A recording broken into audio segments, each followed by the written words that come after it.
In 1260, a Venetian merchant named Marco Polo witnessed something that shouldn't exist. He was in the court of Kublai Khan, watching the Mongol emperor conduct business, and instead of gold or silver, changing hands the way every civilization had done commerce for thousands of years, he saw people trading paper, just paper, with ink stamps on it. And the strangest part, everyone accepted it. Merchants, soldiers, peasants. They treated these pieces of paper like they were actual wealth. They'd hand over silk, spices, horses, even houses for what was essentially decorated parchment. Marco Polo was stunned. He wrote, "All these pieces of paper are issued with as much authority as if they were pure gold or silver. And indeed, everybody takes them readily. For wherever a person may go throughout the great Khan's dominions, he shall find these pieces of paper current, and shall be able to transact all business by means of them."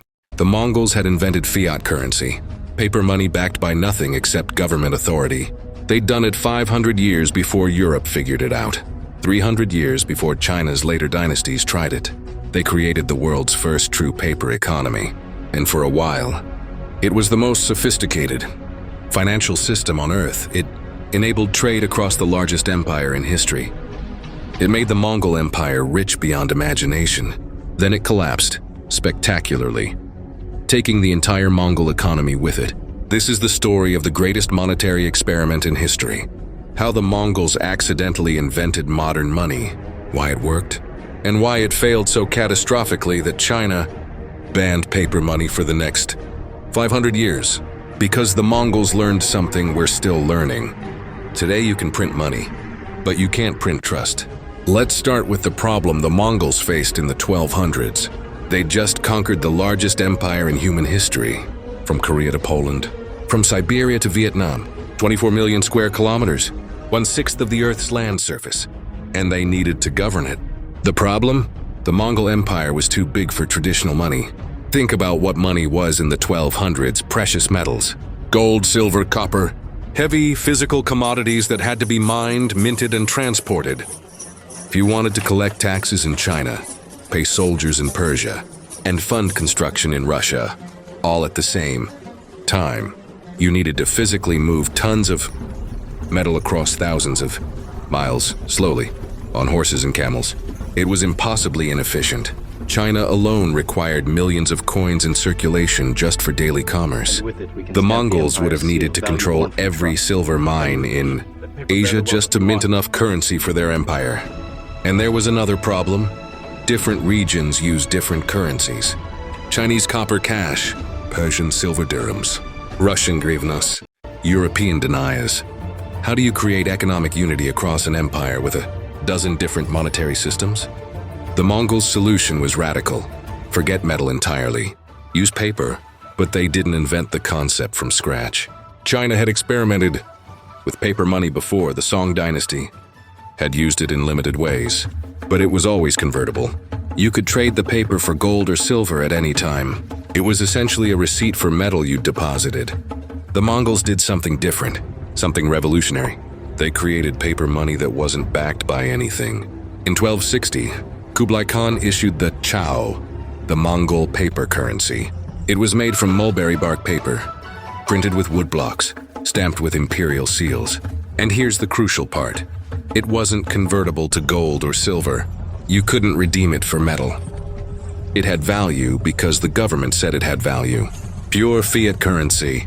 The first in history, Kublai Khan made it work through 3 mechanisms. First, legal tender laws. The government decreed that everyone had to accept paper money for all transactions. Refused to take it? Death penalty. Not a fine. Not imprisonment, execution. That's one way to create confidence in your currency. Second, he made it the only legal currency. All gold and silver had to be turned in to the government in exchange for paper. Private metal currency was banned. If you were caught using silver coins for trade, your property was confiscated.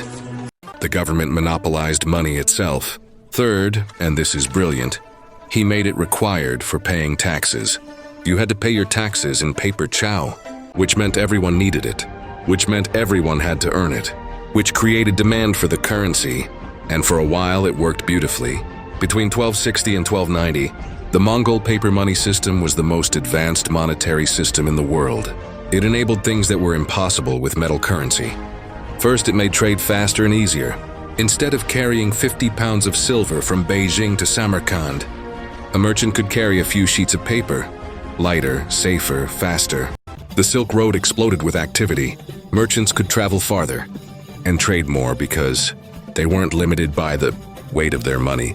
Marco Polo describes seeing Chinese merchants conducting huge transactions, buying entire warehouses of goods with paper bills that weighed almost nothing. Second, it solved the empire's logistics problem. The Mongol government could pay soldiers in distant provinces without shipping metal. They just printed paper and distributed it. Soldiers could use it to buy supplies locally. Efficiency skyrocketed. Tax collection became simpler too. Instead of transporting tons of silver and copper to the capital, regional governors sent paper notes. Or better yet, they burned the paper and just sent reports of how much had been collected. The government cared about the value, not the physical object. Third, it created economic unity. Before paper money, a merchant traveling from China to Persia had to constantly exchange currencies. Chinese copper for silver, silver for gold, gold for Persian coins. Each exchange meant fees, delays, and risk. With Mongol paper currency, there was one money for the entire empire. You could travel from Korea to Poland with the same currency in your pocket. It was the closest thing the medieval world had to a reserve currency. Fourth, and this is important, the government could control the money supply. Need to fund a war? Print more money? Need to stimulate trade? Print more money? Need to reward loyal officials? Print more money. The government had discovered the magic of the printing press, literally, and for about 30 years they were careful with it. Kublai Khan understood that printing too much would cause inflation. He kept the money supply relatively stable. New paper was issued to replace worn-out bills, not to create vast new amounts of currency. The result? Price stability. A pound of rice in 1260 cost about the same in 1290. Merchants trusted the currency. The economy flourished. The Mongol Empire in the 1270s, 1280s was the wealthiest empire on earth. Cities like Kunbalik, Beijing, and Tabriz had populations in the millions. Trade goods flowed freely. Art, science, and culture flourished. Paper money worked. The Mongols had solved a problem that would baffle European economists for another 500 years. How do you create money that's valuable, even though it's intrinsically worthless? Answer: government authority, legal enforcement, and most importantly, restraint in how much you print. But that last part? That's where it all fell apart. Kublai Khan died in 1294, and his successors learned the most dangerous lesson in monetary history. Printing money is addictive. The new emperors discovered they could fund anything by just printing more paper. Need to fight a war in Vietnam? Print money. Need to build a palace? Print money. Need to reward generals and bribe officials? Print money. Between 1290 and 1350, the Mongol government printed currency at an accelerating rate. At first, it was manageable. 10% more currency in circulation. Prices rise 10%. Annoying but survivable, but it didn't stop at 10%. By 1309, the government was printing money at several times the rate Kublai Khan had. By 1330, the printing presses were running constantly, and people noticed a pound of rice that cost 1 chow in 1290 cost 2 chow in 3010, then 5 chow in 1320, then 15 chow in 1330, then 50 chow in 1340. Hyperinflation had begun. Merchants started refusing paper money, despite the death penalty, despite the legal requirement. Because what's the point of accepting payment if that payment will be worthless tomorrow? People hoarded goods instead. Why sell rice for paper that's losing value every day? Better to keep the rice. Markets broke down. Trade collapsed. The economy seized up. The government responded by printing even more money because tax revenues were falling and they needed to pay soldiers and officials. This made the inflation worse. It's the death spiral of fiat currency. Inflation reduces tax revenue, which causes government to print more money, which causes more inflation, which reduces tax revenue further. By 1350, Mongol paper money was essentially worthless. People went back to bartering. or they used foreign silver coins illegally, or they used goods as currency, silk, grain, tea. The entire paper money system collapsed.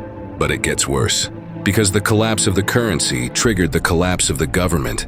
When soldiers and officials realized their salaries were worthless, they stopped working, or they started taking bribes, or they revolted.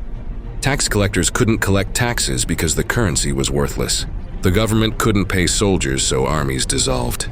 Regional governors declared independence because the central government had no way to enforce authority. Without money, the Mongol Empire in China, the Yuan dynasty, collapsed in 1368. Paper money didn't cause the collapse by itself, but the currency crisis destroyed the government's ability to function. The Ming dynasty that replaced them did something unprecedented. They banned paper money entirely. For the next 500 years, Chinese governments refused to use paper currency. They'd learned that paper money was too dangerous, too easy to abuse, too tempting for weak rulers to print their way out of problems. Europe, watching from afar, learned the same lesson. They wouldn't seriously attempt paper money until the 1600s, 1700s. And when they did, they had the Mongol example as a warning. The Mongols had invented the future of money. Then they proved why it was so dangerous. So what went wrong? The Mongols had created something incredible. Why did it collapse? There are surface-level answers. They printed too much. They lost restraint. They faced wars and crises that tempted them to inflate the currency. But there's a deeper problem, a fundamental tension at the heart of paper money that we're still dealing with today. Paper money creates a conflict of interest for governments. On one hand, stable currency is good for the economy. People trust it. Trade flourishes. Prosperity follows. On the other hand, printing money is incredibly tempting. It's the easiest way to fund anything. No need to raise taxes, unpopular. No need to borrow money, requires trust. Just print. Every government with a printing press faces this temptation, and most eventually give in. The Mongols were disciplined under Kublai Khan because he was strong, smart, and had just conquered an empire. He understood that the paper money system was fragile, that it depended on trust, that printing too much would destroy that trust. But his successors, they were weaker. They faced more problems, rebellions, invasions, famines, and they had a printing press. So they printed, and here's the insidious part. It works at first. Print 10% more money. You can pay your soldiers and officials.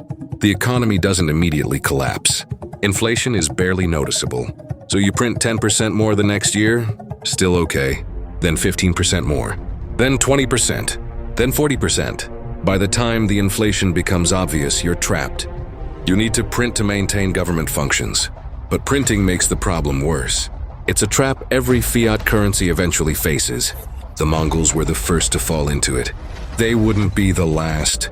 Think about the pattern. The French revolutionary assignat, currency in the 1790s, printed into worthlessness, helped destabilize France. The German Weimar Republic in the 1920s, hyperinflation. So bad people used money as wallpaper. Zimbabwe in the 2000s, $100 trillion bills that couldn't buy a loaf of bread. Venezuela in the 2010s, inflation. So severe the currency became worthless in months. Every fiat currency that fails follows the same pattern the Mongols discovered in the 1300s. Create paper money, works well initially. Government faces. Crisis, government prints. Money to solve crisis, inflation. Begins, government prints. More to compensate for inflation, hyperinflation, collapse. The Mongols proved that paper money can work, but they also proved it requires something incredibly rare. Permanent government restraint. A government that never faces a crisis that tempts them to print. Or a government that faces crisis and chooses economic pain over printing. How many governments in history have shown that restraint? Not many. And here's the uncomfortable question. Are we different? Let me show you a number, 40%. In 2020-2021, the United States printed 40% of all dollars ever created in 2 years to fund pandemic relief, to prevent economic collapse, for good reasons. But 40% of all dollars ever in 2 years. The result? Inflation hit levels not seen in 40 years. The dollar lost purchasing power. Trust in currency declined. We like to think we're different from the Mongols. We have independent central banks, economic models, sophisticated policy tools. But we face the same fundamental problem: paper money backed by nothing except government authority, and governments facing crises that tempt them to print. The US dollar is the reserve currency of the world. It's trusted globally. It enables trade and prosperity on a scale the Mongols could never imagine.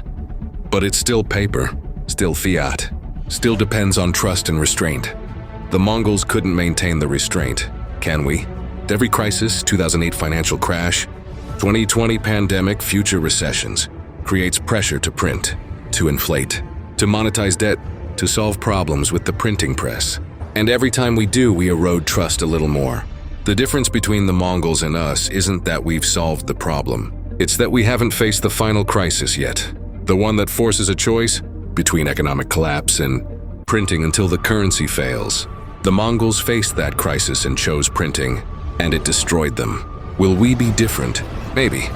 The global dollar system is more sophisticated, more resilient, backed by the world's largest economy and military. But the Mongol Empire was the largest empire in history. They had sophisticated systems too. They thought their paper money would last forever. It lasted 70 years. The lesson from the Mongols isn't that paper money can't work. It's that paper money requires perpetual vigilance, perpetual restraint, perpetual resistance to the temptation to print your way out of problems. The Mongols invented modern money 750 years ago. They proved it could work. They also proved exactly how it fails. And we're still using their invention, still facing their temptation, still hoping we're smarter than they were.